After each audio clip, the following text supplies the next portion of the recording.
교회 방문하면 습관이 하나 생겼습니다. 이게 젊은이들이 있는가, 찬양이 뜨거운가, 이렇게 저도 모르게 자꾸 습관이 생겼는데요. 이 교회 두 가지가 다 이루어진 교회라서 참 마음이 흐뭇합니다. 우리 선교사님 참 복을 많이 받은 분이다 생각하는 게, 이게 든든한 후원군들이 뒷배경에 있으니까 일본 가서도 참 귀한 사역 잘 감당할 줄 믿습니다. 우리 텔레비전 보면은 이게 해외 여행 광고가 가끔씩 나옵니다. 그래서 전 세계 광고가 나오는데요. 그 광고를 보던 할아버지 한 분이 나도 이제 돈을 모아서 한번 해외 여행 가야지 하고 이제 준비가 되어서 인천공항을 갔습니다. 그런데 가서 준비 다 하고 수속 다 끝마치고 해외 가면은 그 나라 돈이 필요하니까 돈을 좀 바꾸자 하고 환전소를 갔습니다. 환전소에 가니까 이쁜 아가씨가 앉아서 하는 말이 달러 드릴까요? 이렇게 했습니다. 그러니까 할아버지 귀에 이상하게 들린 겁니다. 달러 드릴까? 그래서 근데 좀 이따 엔화 드릴까요? 하더래요. 그러니까 할아버지가 굉장히 당황을 해서 있었다는 이야기입니다.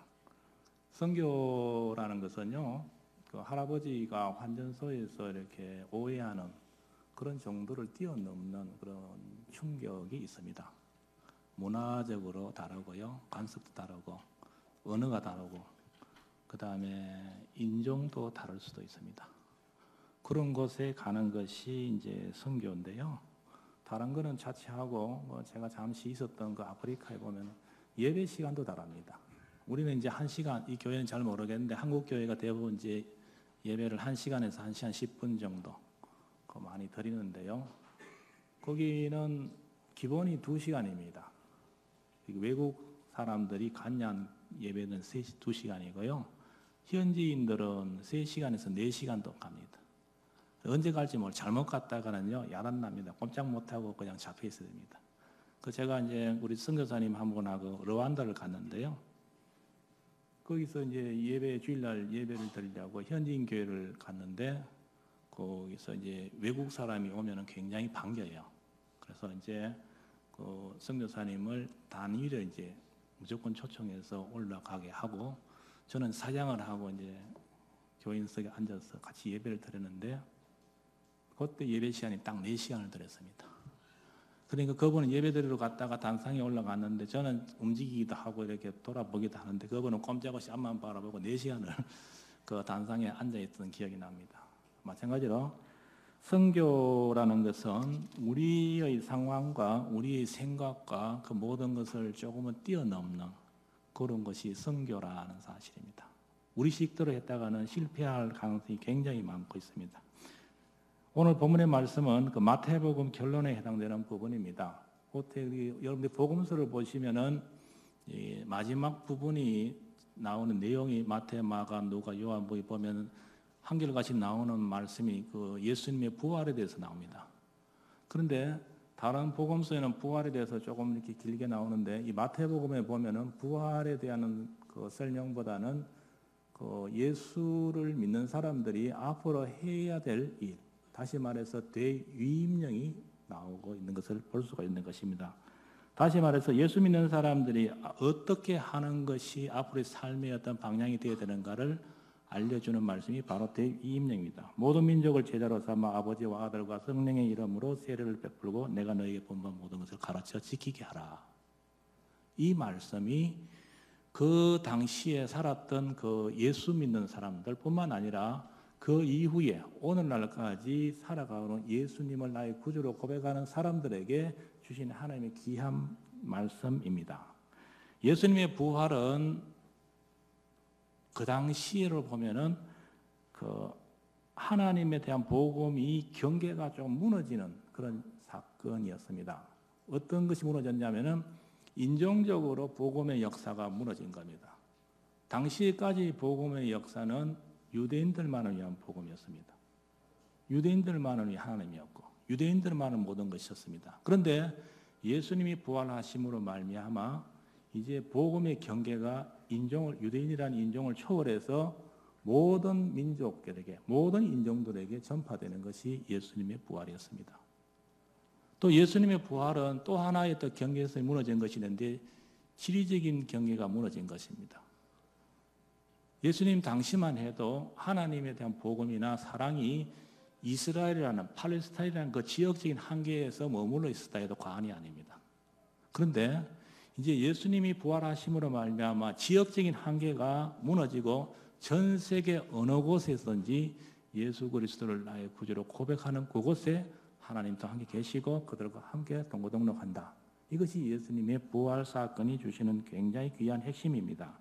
그래서 예수님께서는 이제 이 땅에 이 교회가 탄생되는 계기가 되기도 하였지만은 우리들에게 주신 귀한 말씀이 바로 너희는 가서 모든 민족을 제자로 삼으라 하는 그 전도의 동력을 부여해주는 귀한 사건이 되는데 거기서 제자를 삼는다는 말은 가르치고 훈련하다 그런 말이 있습니다. 다시 말해서 우리가 예수를 믿는 데는 단계가 있습니다. 예수님을 나의 구주로 고백합니다 하는 고백 단계가 있고 그 다음에 예수님을 믿는 사람으로서 어떻게 살아가야 될 것인가를 훈련하는 단계가 있습니다. 그러니까 제자가 된다는 것은 바로 가르치고 훈련하다는 뜻인데 그 믿음의 복음을 먼저 받아들이고 그것을 내 삶을 통해서 나타내도록 계속해서 훈련을 하는 것이 제자란 것입니다.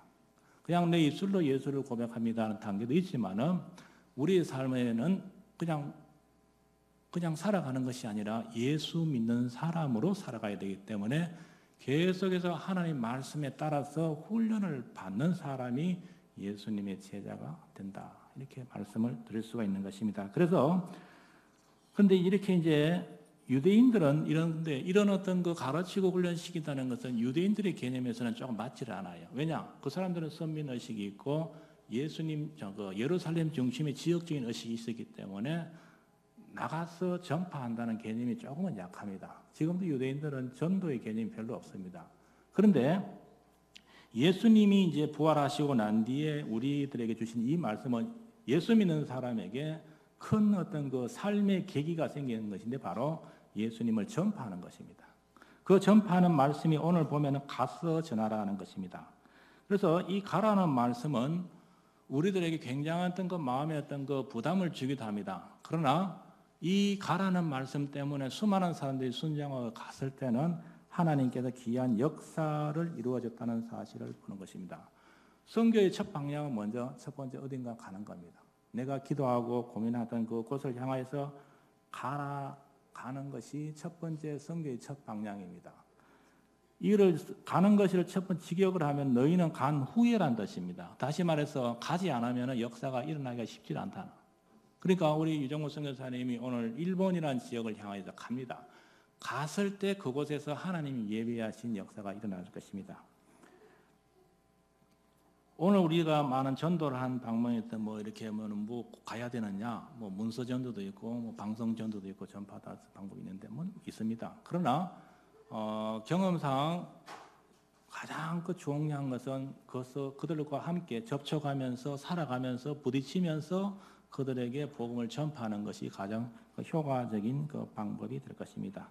오늘 전 세계 인구가 77억 정도 된다고 합니다. 그러나 그 중에서 3분의 1도 되지 않은 사람들이 예수를 믿고 그 이유는 수많은 사람들이 타 종교를 믿거나 아니면 신앙을 없는 그런 사람들 살고 있습니다. 그러면 그 사람들에게는 예수님을 전파하지 못하느냐? 누군가는 가서 그들에게 함께 살면서 전파하면은 그들에게도 예수님을 나의 구주로 고백하는 역사가 일어날 수 있을 것입니다. 사실 저는 선교사로 간다고 생각을 하고 신앙을 한 게 아닙니다. 그런데 모태 신앙으로서 못한다 하다가 신학교도 하게 됐고 하여튼 했는데 어느 날 갑자기 이제 선교사로 가려고 하지 않느냐 이런 질문이 들어왔어요. 그래서 저는 아닙니다. 저는 선교사로 간다고 생각을 해본 적이 없습니다. 하고 거절을 했습니다. 그런데 이제 지나고 나니까 또 질문이 들어오고 또 선교사로 가려고 하지 않느냐 이런 질문이 자꾸 들어왔어요. 그래서 고민을 하나 했는 겁니다. 나의 어떤 고정관념, 목회를 하겠다는 고정관념이 혹시 하나님께서 이런 교인들을 통해서 주변 사람들을 통해서 음성을 들려주시는데 그것을 막고 있는 것이 아닌가 이 생각이 좀 들었습니다. 그래서 고민을 하다가 하나님 아시다시피 저는 선교사로 생각을 해본 적이 없는데 자꾸 선교사가 주변에 들리는데 하나님 뜻이라면 갑니다. 그렇지만 사인을 하나 주세요. 그 사인이 뭐냐면은 생활비를 다 대줘야 됩니다. 그리고 사역비를 다 대줘야 됩니다. 집도 있어야 됩니다. 차도 있어야 됩니다. 애들 공부도 시켜야 됩니다. 대한민국 교회에서 이 모든 것을 채워주는 교회가 몇 개나 있을지 거의 의문입니다. 쉽게 말해서 가기 싫으니까 핑계를 댄 겁니다. 그런데 그 참 알 수 없는 하나님의 뜻은요. 그 기도를 하고 그 다음날 세계 선교부에 전화를 하니까 불길한 징조가 나오는 게 졸업하고 처음 들었던 그 동기 음성이 전화기를 통해 들리는 거예요. 사실 여차저차해서 이런 교회가 있는지 한번 전화 한번 해봤다. 하자마자 그런 게 있대요. 아유, 가슴이 철렁 내리는데요. 어쩌잖아요. 제가 이게 생활비, 사역비, 집, 차, 뭐 모든 걸 대주는 교회가 거의 없어요. 그걸 어떻게 하겠어요? 꼼짝 못하고 이제 뭐 하나님께 약속했으니까 그냥 간 것이 그게 이제 갔는데 근데 그 어디 있냐니까 뭐 어떤 교회가 있다. 그럼 가보라 하더라고요. 그래서 일단 그 이제 면접을 이렇게 갔어요. 그러니까 장로님 3분이 나오시더니 거기 전기가 없는데 갈 수 있습니까? 하더라고요. 예, 하니까 그 수돗물도 없습니다. 그래도 갈 수 있습니까? 예, 하니까 거기는 시골이라서 아이들 공부도 시키기 힘들 건데 그래도 갈 수 있습니까? 예, 보내만 주면 갑니다. 약속을 했기 때문에 이제 그렇게 하고 돌아갔어요. 알았습니다 하고 갔어요. 그래서 이제 돌아갔는데 조금 있으니까 이제 당회를 열어서 이런 사람이 있다. 그래서 이제 오라고 해서 간 것이 아프리카 우간다였습니다. 나중에 제가 사실은 그게 오라고 하는 걸 듣고 얼마나 솔직히 기분이 좋았는지 잘 모릅니다. 왜 모르냐면요. 제가 공부를 잘 못했어요. 그래서 시험 치고 들어가는 거는 제때 들어간 적이 없습니다. 대학도 떨어졌죠. 신학교도 떨어졌죠. 하여튼 시험 치고 들어가면 다 떨어졌는데 제때 들어간 것이 이제 군대하고 이 선교사 이때만 이제 오라더라고요. 나중에 선교사는 가보니까요. 저 혼자 지원했더라고요. 예, 그 교회가 부목사가 7명이고 선교사님이 가 계셨는데 다른 사람을 1명 보내려고 7 부목사 중에서 1명씩 가라고 담임 목사님이 떠밀었는데도 다 못 간다고 나자빠진 교회. 그러니까 어쩔 수 없이 이제 외부로 이렇게 알렸는데 거기에 이제 제가 모르고 그냥 또 하나님 뜻인 줄 알고 간 것이 우간다인데요. 그런데 제가 알지 못하는 그런 말씀에 순종해서 가니까 하나님께서는 더 좋은 것으로 이미 준비하고 계셨다는 것입니다.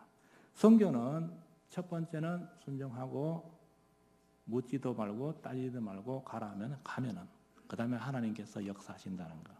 두 번째는 가서 뭘 하느냐? 예수의 복음을 전하는 게 선교입니다.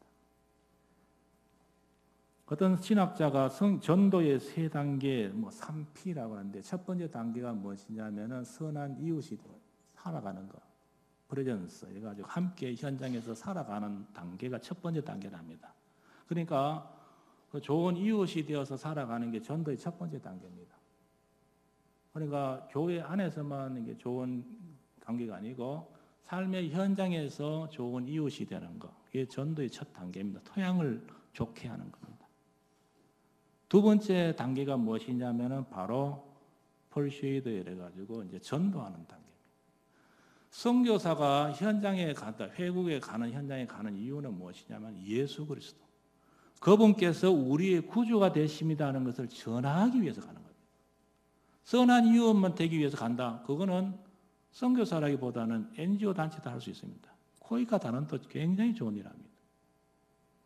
선교사가 일반 단원들과 NGO 단원들과 다른 점이 무엇이냐면은 NGO 단원들은 예수 그리스도의 복음을 전할 기회가 있는지 없는지는 잘 모르겠습니다. 개인 성향이니까. 그러나 선교사는 내 마음속에 예수 그리스도 그분께서 나의 주가 되십니다. 이것을 전하기 위해서 가는 겁니다. 선한 이웃 되는 것 첫 번째 단계입니다. 그러나 그 위에 두 번째 단계가 예수님을 전파하기 위해서 가는 것이 선교사라는 사실을 꼭 알아야 됩니다. 우리는 바이킹 하면은 연상되는 것이 해적입니다. 그 스칸디나비아 반도 주변에 항해술이 뛰어나서 굉장히 그 노를 잘 듣고 적당하게 그들 직업이 그냥 노략질하는 거니까 나쁘게 보면은 참 애매하지만은 자기들은 먹고 살기 위해서 하는 겁니다. 근데 어느 곳에 가보니까 집도 괜찮고 사람도 곱상하고 돈도 많고 해서 탈탈탈 털고 갔는데 그것이 로마 교회 수도원이었어요.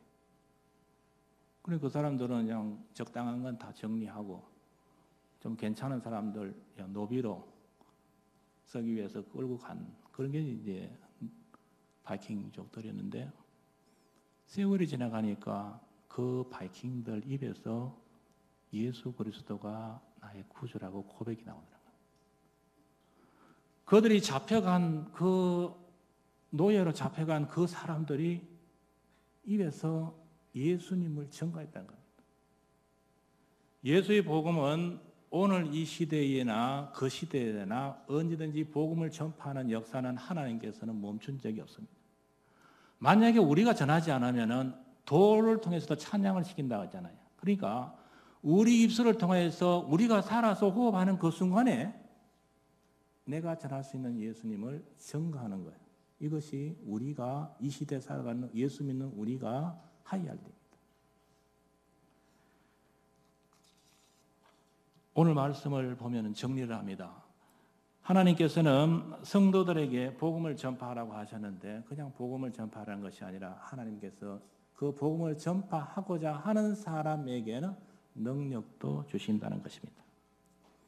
예수님 당시에 그 제자들에게 하나님의 능력이 전파되었는가 생각하면은 사실은 인간적으로는 보면은 그 사람들 예수님이 십자가 못 박혀 돌아가시니까 마가다락방에서 전부 벌벌 떨고 있었습니다. 한몫 잡으려고 따라가다간 그 주님께서 십자가상에 돌아가셨는데 그 뭐 피범벅이 돼가 그 영화를 이렇게 보니까 아주 사실적으로 찍어놨던 것 같은데 막 피범벅이 돼서 그냥 가서 십자가에 돌아가시는 그 모습을 보니까 쟤들 다 도망가버리고 그런 사람들에게 어떻게 복음의 전파가 전 세계에 나가고 있겠습니까? 그러나 우리 주님께서는 그럼에도 불구하고 우리의 연약함에도 불구하고 예수 그리스도를 전하고자 하면은 주님께서는 함께 하시고 그들에게도 능력도 주셨다는 사실입니다. 그 역사가 예수님을 만나는 사람들에게만 일어난 겁니다. 예수님 만나면은 그 마음에 불이 붙어서 전파하지 않으면 견딜 수 없는 그런 마음이 있었으니까 그들이 목숨을 두려워하지 않고 전가하지 않았습니까? 초대교회 교회가 공인되고 공의회라고 모임이 하나 있었습니다. 그때 당시 처음 공의회에 모이는 교회 지도자들 중에서 그야 성한 사람이 별로 없었어요. 많은 사람들이 예수 복음을 전파하고 고백하다가 고문당하고 죽고 그렇게 하다가 온 사람들이기 때문에 몸이 성한 사람이 별로 없었어요. 그런 이야기를 제가 신학교 시간에 들었습니다. 예수님의 복음은 우리의 어떤 육신의 어떤 그 장애나 어떤 그것을 뛰어넘어서 반드시 증거해야 될 귀한 역사이기 때문에 그 사람들이 어떤 순간이 있어도 신앙 고백을 저버리지 않고 그것을 증거하다가 상처가 입는다 하더라도 그것을 기꺼이 감수했던 사람들이 있었기 때문에 기독교가 쭉 세계를 향해서 전파가 된 것입니다. 오늘 우리나라에만 봐도 멀리 볼 것도 없습니다. 우리나라에만 봐도 이렇게 많은 교인들이 늘어나는 것은 그 선교사들이 와서 복음의 씨앗을 뿌렸지만은 씨앗을 뿌린다고 다 되는 게 아니에요. 그것을 감싸 안고 함께 노력했던 우리 한국의 많은 교인들이 있었기 때문에 이렇게 많은 교인들이 늘어나지 않은가 생각합니다. 얼마 작년에 통계 나왔지만은 그 문광부에서 나온 통계 보니까 종교 중에서 제일 종교 수가 많은 종교가 어딘지 아세요? 아마 목사님을 통해 들었을 겁니다. 저는 불교인 줄 알았어요, 이제까지. 그런데 뒤집혀서 기독교로 바뀌었습니다. 이것이 그냥 이루어진 게 아닙니다. 오늘 또 예수 그리스도 그분이 나의 구주라고 고백하고 이 고백을 나 혼자만 간직하는 것이 아니라 나와 만나는 사람들에게 전파하는 그런 노력하는 사람들이 있었기 때문에 기독교가 한국에서 제일 큰 종교로 지금 부각이 된 것입니다. 그냥 앉아있어도 되는 게 아닙니다. 내 입술을 통해서 내가 만나는 그 사람들에게 전파했을 때 예수님께서 함께 역사하신다는 것입니다. 두 번째, 누구나 할 수 있습니다. 하나님께서 가서 전하라고 말씀하실 때는 그냥 어려운 사람들 하는 게 아니고 아주 특별한 사람만 하는 게 아니고 누구나 할 수 있다는 것을 볼 수가 있는 것입니다. 여러분들 우리나라가 잘 산다는 것은 외국에 좀 나가보면은 조금은 바로 실감이 합니다. 우리는 우리끼리 사니까 잘 모르는데요. 꼭 우리가 흔히 들어서 그렇잖아. 아무리 경제가 어렵다 못한다 하더라도 인천공항에서 나가는 해외 나가는 여행자 수는 매년 신기록을 세운다 하는 그런 말이 있는데, 그러나 이게 이제 이것을 보고 제가 이제 느낀 것이던데, 오늘 출장을 한번 갔어요. 두바이에 출장을 갔는데 거기서도 이렇게 물을 하나 마시려고 이렇게 이제 그게 뭐냐 시내 그 호텔 그 물이 없으니까 우리처럼 편의점이 없으니까 그 선교사님들이 저기 물을 마시려면 저기 골프장에 가야 됩니다. 그래서 가보니까 그쪽에서도 제가 아주 잘 이해하는 대한민국 말이 나이샷 하더라고요. 거기까지 와서 골프 치는 사람들 봐요. 여러분 그렇게 잘 사는 우리나라입니다. 그런데 그 많은 돈으로 조그마한 돈으로 그냥 내 자신을 위해서만 이렇게 살아가기 위해서 하나님께서 우리들의 물질을 주셨느냐? 그건 아니지 않은가 생각합니다. 하나님께서 나에게 이렇게 주신 어떤 재물이 있다면 그것은 나만을 위해서 쓰기보다는 하나님을 위해서도 조금은 쓰기 위해서 하나님께서 주신 복이 아닌가, 이 생각이 미치는 것이 예수 믿는 사람입니다. 예수 믿는 사람 마음속에는 항상 어떻게 하면 하나님을 위해서 일을 좀 할 수 있을까 생각이 미치는 사람이 예수 믿는 사람입니다. 예수 믿는 사람은 어떻게 하면 내가 내 입술을 통해서 내가 만난 하나님을 전파할 수 있을까? 이것이 예수 믿는 사람이 될 것입니다. 제가 보내는 교회가 있는데요. 그 교회는 가보니까 딴 것까지 선교회라는 게 있었어요. 거기서 이제 선교사 2분을 보내고 또 한 분의 또 사역비를 보내 3사람의 보역 한 7, 8천 달러 됩니다. 한 달에. 그것을 현장에 이제 선교비를 보내는데 선교비를 어떻게 모으느냐 하니까 한 구자 1,000원을 하더라고요. 그래서 제가 이제 의심을 이 큰 교회에서 어떻게 1,000원을 한 구자를 합니까? 하고 물어보니까요. 선교사님, 우리 교회는 선교가 특정하게 선교에 관심이 있는 사람, 돈이 많이 있는 사람만 하는 게 아니라 모든 교인이 선교에 동참하기 위해서 한 구자에 1,000원을 합니다. 1,000원은 못 하겠습니까? 그 1,000원이 모여서요, 2가정을 전담으로 보냈어요. 그리고 그 사역비로 한 가정분, 그러니까 7, 8천 불이 매달 운영이 되어서 아프리카, 우간다에 송금이 된 것을 기억합니다. 여러분들 마음속에 조금만 할 수 있으면요, 내가 가지 못하면 헌금을 했어도, 기도를 했어도 할 수 있는 것이 오늘 우리들의 전도여 선교가 될 수 있는 것입니다. 사랑하는 여러분, 하나님께서는 우리들에게 할 수 있는 일을 하라고 하십니다. 절대로 하지 못한 일을 하라고 하시지 않습니다. 굉장히 쉬운 일입니다. 오늘 유정근 선교사님이 일본을 가시는데 여러분들이 할 수 있는 게 있습니다. 헌금할 수도 있는 일이 있지만 헌금 돈이 없다, 내 돈 1,000원도 없다 하면은 할 수 있는 기도도 할 수 있습니다. 제가 아프리카에 있었을 때 그 당시에는 이렇게 전화기 통화료가 이렇게 뭐 카톡도 있는 게 아니고 전화비가 비쌌어요. 그런데 수시로 전화가 저한테 하는 분이 계셨습니다. 누군지 아세요? 우리 어머님. 선교사가요, 이곳에 이 순간에 참 좋지만 떠나버리면 눈에 보이지 않습니다. 잊혀지는 존재됩니다. 그런데 만약에 유종우 선교사님을 기억하는, 이따가 떠날지라도 기억하는 분이 계세요. 그분은 아마 부모님들이나 가족들. 제가 그 멀리 아프리카에서 전화하면 어머니 저 잘 있습니다. 전화비 많이 나가니까 끊으세요. 그 이야기 다 합니다.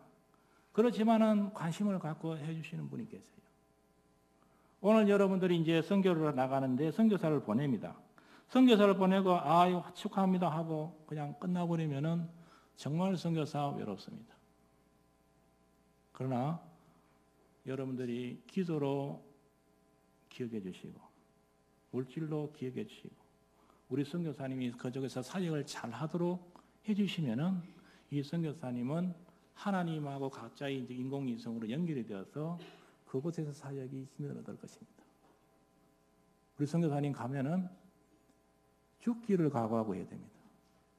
적당하게 해서는 선교가 안 됩니다. 제가 알고 있는 그 모리타니아라는 곳에 사역하는 권경숙 선교사님 계세요. 그분 사역하다가 얻어맞아서 죽는 줄 알았어요. 길바닥에 버려졌습니다. 근데 살아서 또 움직여서 또 전도합니다. 그러니까 그 지역 사람들이 그냥 내놓은 사람. 장애인들 사역, 태권도 사역, 무슨 사역 다 하면서 교회 사역합니다. 그러니까 그냥 묻혀서 가는 겁니다. 죽고자 하는 살고, 살고자 하면 죽는다는데 그 선교사님은 그냥 목숨 내걸어놓고 중동 그 아프리카 무슬림 90몇 프로가 해교도인 그곳에서 살아갑니다. 현장에서 인정을 합니다. 현지 사람도 인정합니다.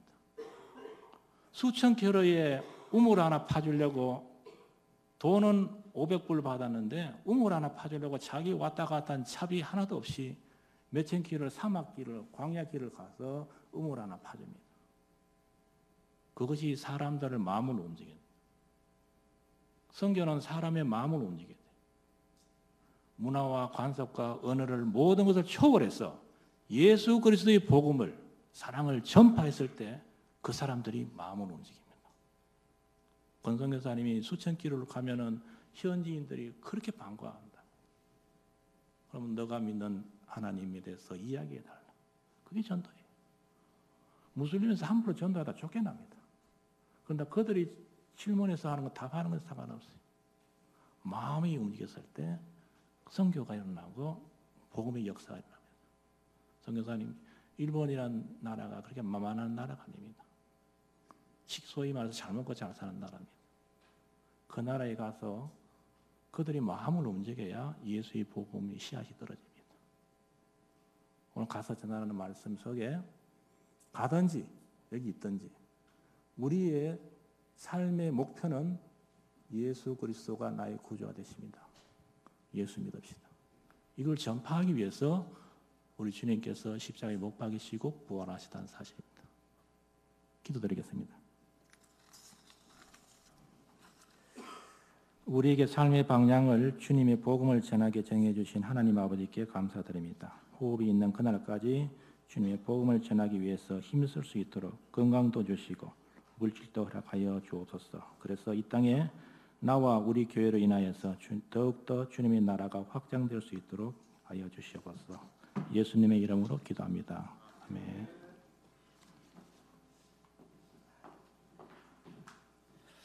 귀한 말씀 감사드립니다. 이 시간에는 저희 충북교회 선교 정책과 35주년 기념 파송 선교사 소개하는 시간입니다. 저희 충북교회는 35년 전 우리 김갑태 원로목사님께서 저희 교회를 개척하시고 시작할 때 산 위에 있는 교회로서 지역사회와 함께하고 지역사회를 섬기며 또한 지역 복음화 전파하는 그런 모토로 시작했습니다. 근데 그 후에는 그래서 저희들이 인정 개척교회 아가파교회도 개척했고 현재는 참사랑교회 민정철 목사님, 서산승리교회 또한 부기교회, 나무교회 이렇게 국내 이렇게 선교 하고 있지만은 이후에도 저희들이 이제 세계 선교를 위해서 오늘까지 저희들이 기도와 수고를 아끼지 않고 있습니다. 2000년도에는 저희들이 이영우 선교사님을 미국 인디언 파송을 보내는 것으로 시작해서 2007년도에는 저희 김종성 장로님께서 필리핀 농업 선교를 시작했습니다. 이 사역을 은혜롭게 감당하면서 또한 그곳 민도로섬 아이들과 또 우리 교회 성도님들과 1대1로 연결해서 매달 그들을 후원하고 돕는 그런 나신 모임을 계속하고 있습니다. 2008년도에 이승환 목사님을 중국으로 주파 선교사로 파송하였으며 2009년에 창립 25주년 기념교회로 중국의 만풍교회를 저희 충북교회가 헌당하기로 했습니다.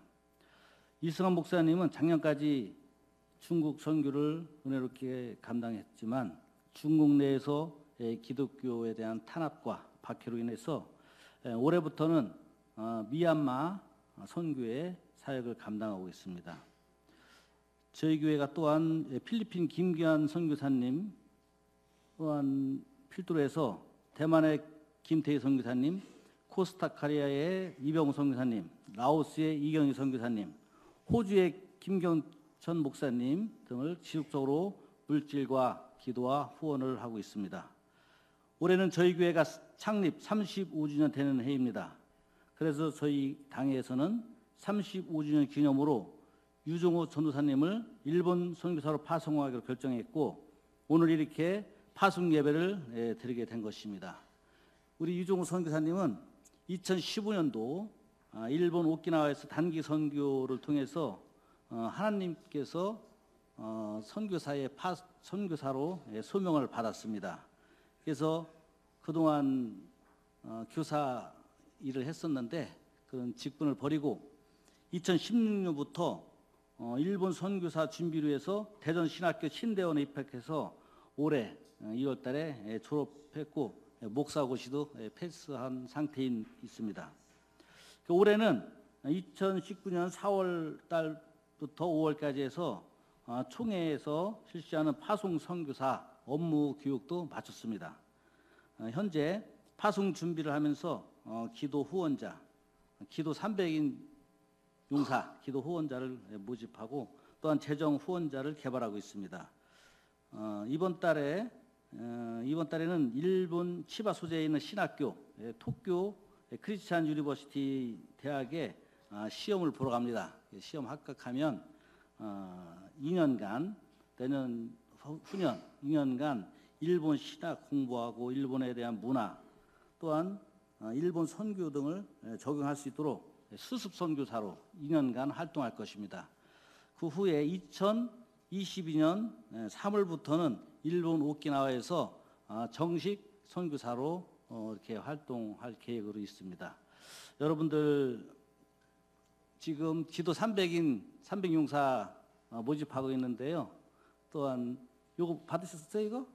이거 장사하는 게 아니고 선교하는 겁니다. 요거 기도 카드를 지금 나눠주고 있는데 다 받으시고 안 받으신 분들 나가실 때 다 받으셔갖고 이게 냉장고 붙이는 거예요. 이렇게 붙여놓고 우리 유종우 선교사님 날마다 기도해 주시면 감사하겠습니다. 기도만 아니고 물질로도 후원해 주셔갖고 우리 목사님께서 말씀 다 해주셨는데 이렇게 물질로도 기도하면서 이렇게 은혜 되는 대로 신청해 주시면 물질까지 해 주시면 감사하겠습니다. 이어서 선교사 서양 및 파송사 및 파송장 수여를 우리 이광 목사님께서 해 주시겠습니다. 선사님 여기서 하실까요?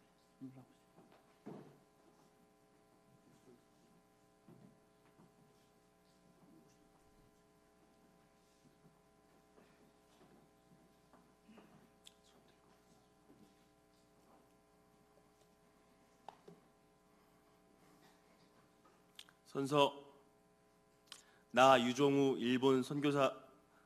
유종우는 일본 선교사로 파송되는 것이 거룩한 하나님의 지상 명령임을 굳게 믿고 성경의 진리를 그대로 따르며 몸소 실천하여 복음의 사신으로서 하나님의 영광과 조국의 교회와 현지 교회를 선양하며 어떤 상황 하에서도 선교사로서의 품위를 지켜 총회의 선교 정책에 따라 선교적 사명을 다할 것을 서약합니다. 2019년 11월 10일 선교사 유종우.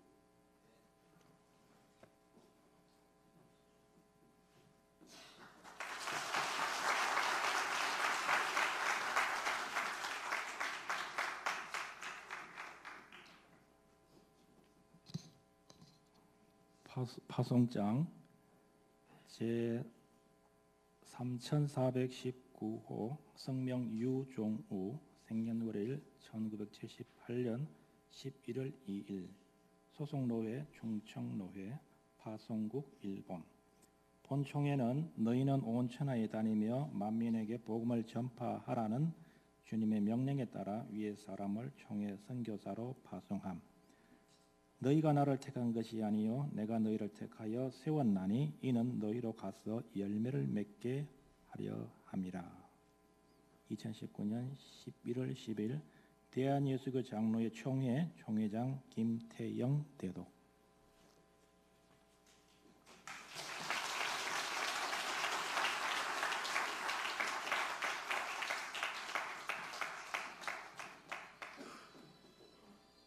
파송사 있어요? 파송사. 다른 거 없죠? 네, 우리 김덕신 단임 목사님 나오셔서 파송 기도해 주시겠습니다.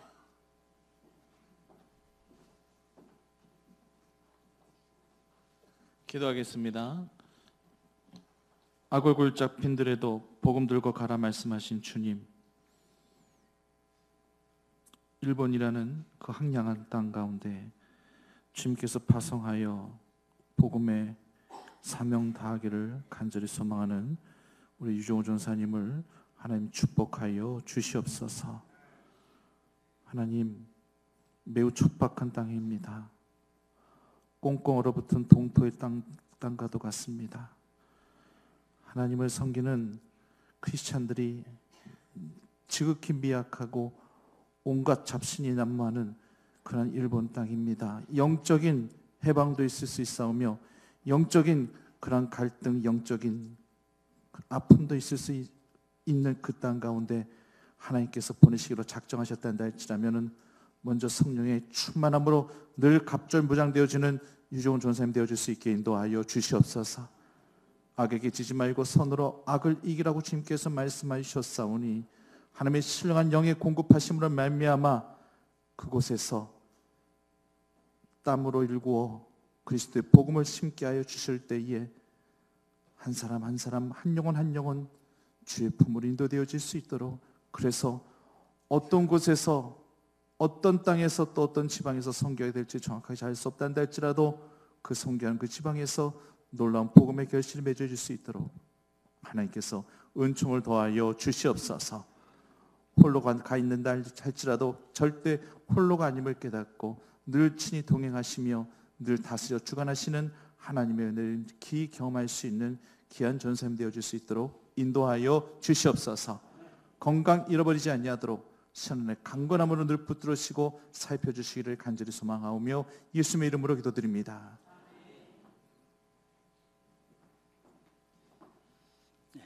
우리 김명구 장로님 격려사가 있겠습니다.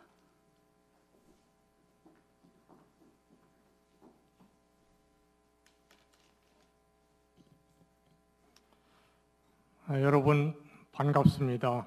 제가 작년 1년 동안 휴무장로로 있다가 오늘 이렇게 격려사로 대신할 수 있도록 은혜를 받았습니다. 하나님께서 너는 다 낫다, 치료가 완료되었다 하고, 또 목사님과 당의 장로님들께서도 지난주에 승인을 해주셔서 이제 휴무장로가 되었습니다. 오늘 선임장로이기 때문에 제가 격려사를 이렇게 대신 읽도록 하겠습니다. 우리 유종우 선교사님의 파송을 위한 격려글입니다. 유종우 전도사님은 일찍이 하나님을 믿고 순종하기로 확장하고 선교 활동에 참여하고자 이와 같이 파송에 밀착하게 되었습니다. 전도사님이 설교를 하기로 작정한 곳은 가까운 일본국 오키나와 현으로서 우리 충북교회 창립 35주년을 주님과 함께 확장하고 기념하는 조직 공동체로서의 창립적 기회를 영원토록 존속하기 위한 그러한 선교 영역입니다. 전도사님은 올해 대전신학대학교 대학원을 수석으로 졸업을 하시고 이렇게 오늘 또 이렇게 파송 예배를 드릴 수 있도록 하였습니다. 문학사, 국제학사, 교육학 석사와 아울러 여러 중학교, 또한 중국에 있는 청도 QT 국제학교, 필리핀, 말레이시아 다리 카페 사역 등을 통해서 경력을 쌓아 오셨습니다. 이 시간도 말씀을 전해주신 총회 선교부 이광옥 목사님의 말씀들이 가서 전하라는 말씀이 온전히 실현될 수 있도록 우리 모두는 기도를 하고 기원을 해드려야 되겠습니다.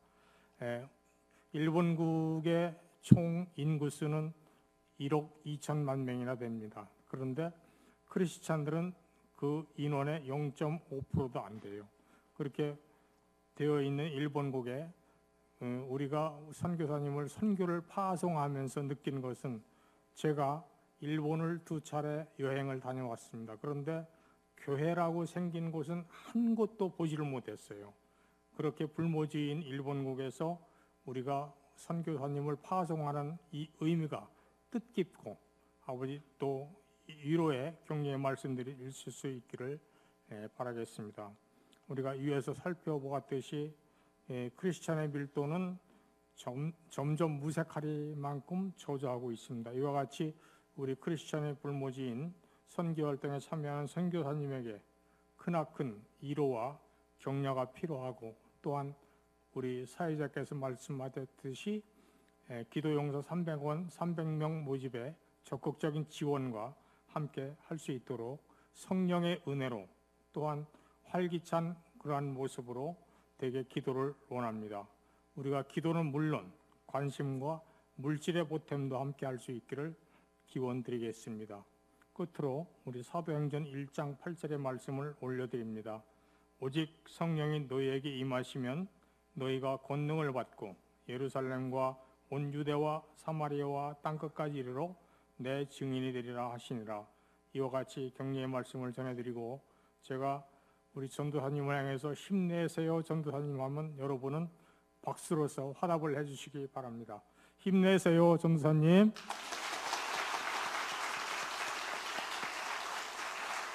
감사합니다.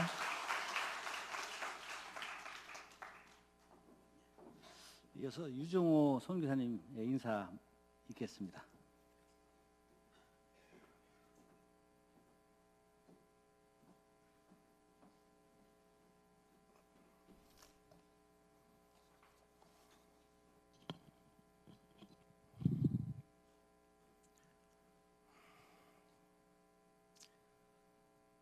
많이 떨립니다.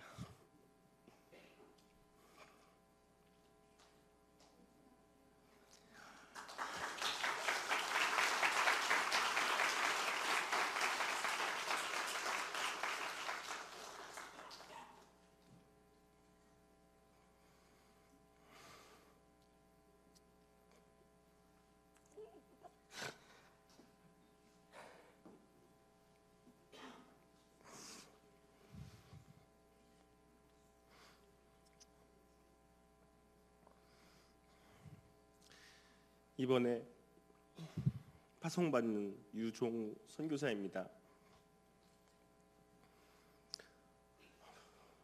무엇보다도 먼저 하나님께 모든 영광을 올려드립니다.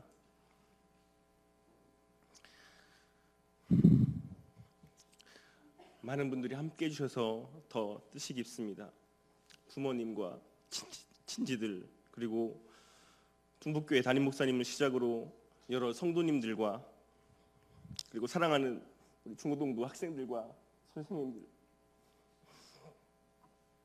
그리고 모 교회인 청남교회의 담임 목사님을 비롯한 우리 선후배, 그리고 성도님들, 그리고 함께 대학생 선교활동을 했던 동역자들, 군대에 있을 때 기도원 교회 담임 목사님이셨던 우리 홍혜석 목사님, 그리고 요즘 요리 조리 훈련을 하고 있는데 같이 훈련하고 있는 동기생분들로 와주셨습니다. 그 이후에 언급하진 못했지만 정말 함께 예배드릴 수 있어서 너무도 기쁘고 감사합니다. 중고등부 학생들과 지난 10월에 고린도 전서를 묵상했습니다. 고린도후서 4장에 보면 바울이 이런 표현을 합니다. 보배 담은 질그릇이라는 표현을 합니다. 투박하고 별 가치 없이 그렇게 보이는 질그릇 같은 제 인생에 보배이신 예수님께서 들어와 주셨습니다. 그래서 이제 저는 보배를 담은 질그릇이 되었습니다. 누가 뭐라 해도 저는 보배를 담은 질그릇입니다. 여기 계신 여러분 모두도 동일한 믿음의 고백을 가지고 있을 줄로 압니다. 그렇죠? 제 안에 들어와 주신 예수님만을 전하고 예수님으로 위로받고 예수님 때문에 일본과 일본 사람들을 섬기며 그 땅에서 살아가야지 하고 마음을 먹습니다. 선교사는 보냄을 받은 사람입니다. 우리 총회와 우리 교회 그리고 여기 오셔서 함께 기도하시고 예배 드린 모든 분들이 저를 파송하여 주셨습니다. 저를 파송하신 많은 분들의 보냄을 받아서 저는 이제 일본으로 가게 됩니다. 보냄을 받은 사람보다 보내시는 여러분이 더 중요한 사람이라는 거 알고 계시죠?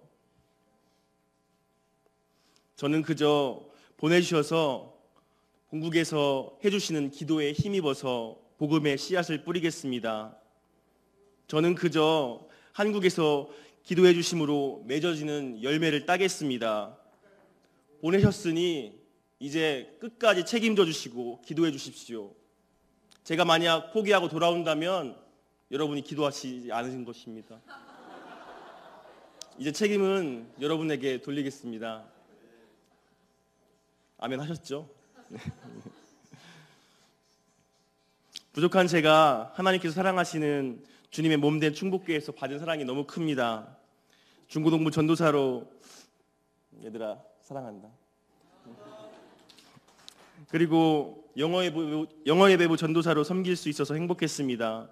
학생들을 사랑하는 우리 선생님들과 함께 팀을 이루어서 사역하는 것이 저에게는 큰 기쁨이었습니다. 하나님이 맡겨주신 귀한 영혼들을 섬기며 오히려 제가 자라고 성장했습니다. 부족한 저에게 이렇게 사역할 수 있는 기회를 주시고 사랑으로 품어주신 충북교회 그리고 충북교회 김덕신 담임 목사님 모든 성도님들께 진심으로 감사드립니다.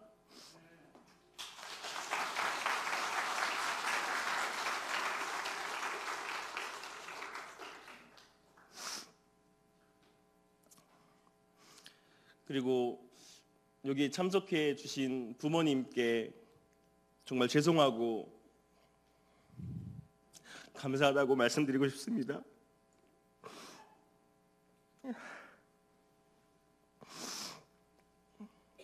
지금까지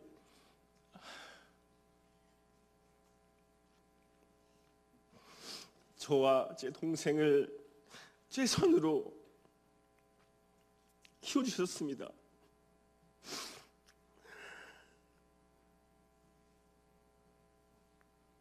그 은혜 잊을 수가 없습니다. 정말로 감사드립니다. 그런데 한 가지 부모님께 드리고 싶은 말씀이 있습니다. 여러 번 엄마와 아빠에게 말씀드렸지만 다시 한 번 더 말씀드리고 싶습니다. 예수님 믿고 구원 받으셨으면 좋겠습니다. 이런 기회를 통하여서 부모님께 다시 한번 예수님을 전할 수 있어서 감사합니다. 그리고 한 가지 정정할 사실이 있는데요. 아까 장로님이 말씀해 주셨는데 수석으로 졸업하지는 않았고요. 근데 제가 충청노회 소속 교회에서 사역했잖아요. 충청노회장 상은 탔습니다.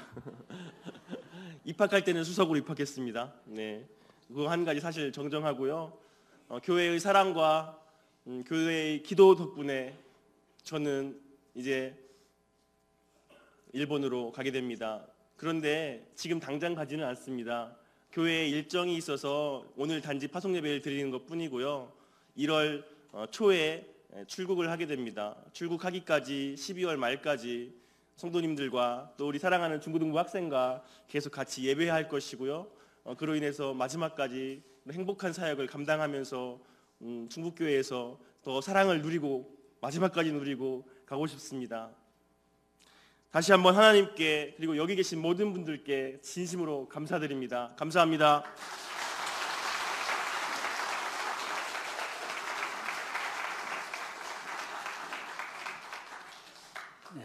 이 시간 특송 시간인데요. 서울에서 왔습니다. 높은 뜻 푸른 교회, 교회 이름이 너무 어려워서 높은 뜻 푸른 교회 심호하시는 우리 박미영 전도사님 나오시겠습니다.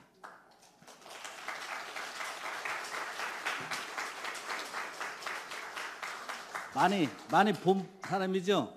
우리 교회 딸인데 너무 예뻐져갖고 전 몰라뵀었어요. 네, 소개를 잘 해주셔가지고 안녕하세요. 저는 중고등부와 청년부를 이곳 충북교회에서 저의 믿음의 또 신앙의 전초가 됐던 이곳에서 자고 자랐습니다. 그리고 저의 사랑하는 신학 동기 우리 유종우 전사님, 그리고 믿음의 동역자 우리 유종우 전사님을 파송하는 예배에 함께 찬양할 수 있게 되어서 하나님께 감사드립니다. 찬송가 내 맘의 주여 소망되소서라는 찬양을 함께 부를 텐데요.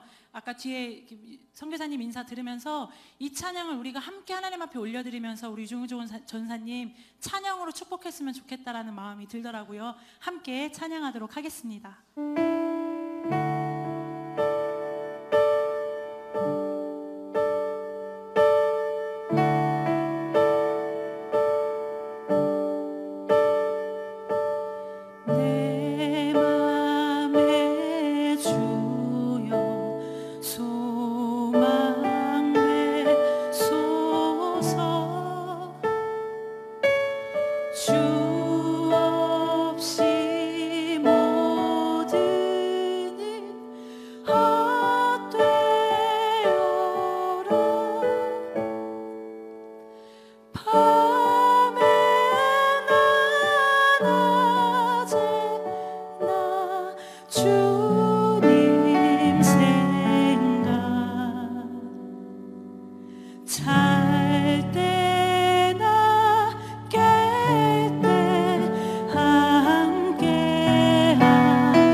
지혜의 주여 말씀을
감사합니다. 이 시간 꽃다발 증정 시간입니다. 선교사님 앞으로 나오시고요. 예.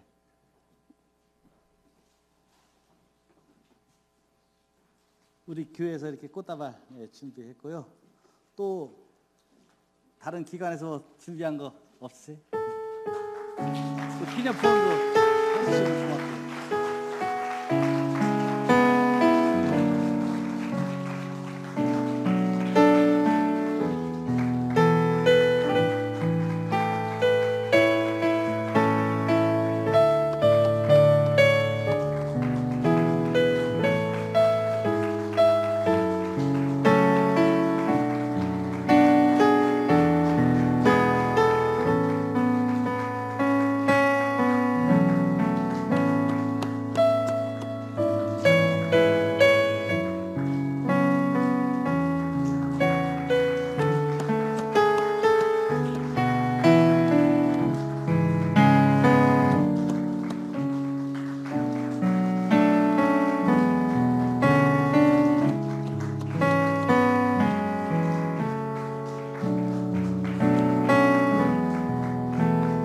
우리 또 시모온, 우리 가장 연장자 시모온에서도 이렇게 또 준비했습니다.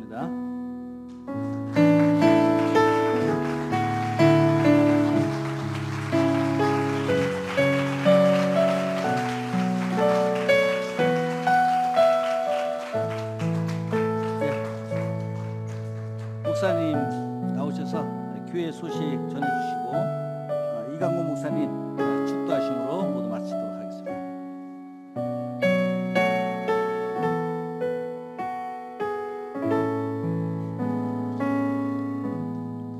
저 밑에 다 눈물 자국이에요. 눈물 자국들. 요거 기념을 해놔야 될 것 같아요. 유종우 전도사 쫀 해가지고 우리 유종우 사님 이렇게 눈물 많을 줄 몰랐어요. 예. 눈물 흘리는 남자가 멋있어요. 주님 때문에, 그 사랑 때문에 흘리는 눈물은 하나님께서 꼭 보상하실 줄 믿습니다. 예.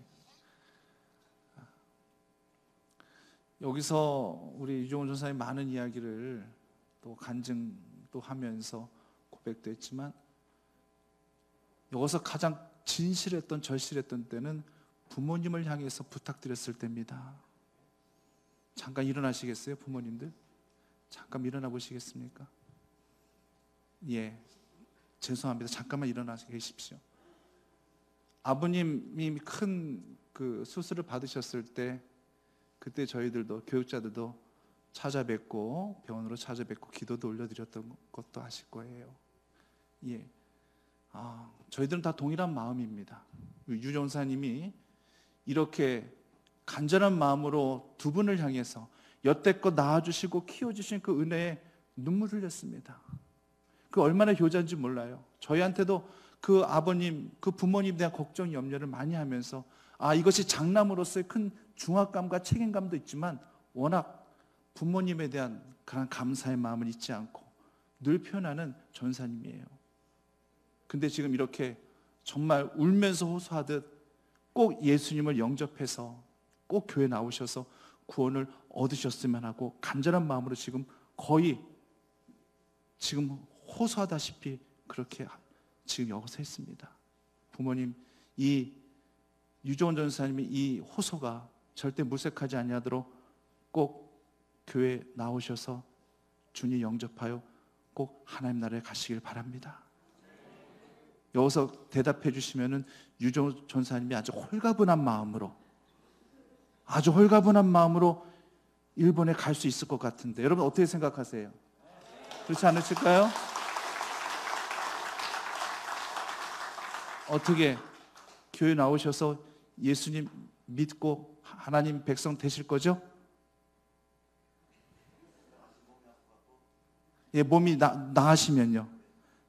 박수를 한번 하겠습니다. 예, 자리에 앉아주시기 바랍니다. 예. 아들을 일본에 이렇게 선교사를 보내시고서 부모님들도 아무것도 안 하시면 안 돼요. 이제는 같이 교회 다니시면서 기도로 이 아들을 위해서 후원을 또 해주셔야 됩니다. 우리 교회 교인들만 하는 게 아니라 우리 교회 교인들의 후원보다 더 중요한 건 낳아주고 키워준 부모님들의 그 기도가 이게 더 급한 거예요. 이게 더 절실한 겁니다. 꼭 여기서 하신 약속 지키셔서 잊지 마셔서 꼭 교회 나가셔서 꼭 우리 이 귀한 아들을 위해서 계속 끊임없이 기도해 주시기를 부탁을 드리겠습니다.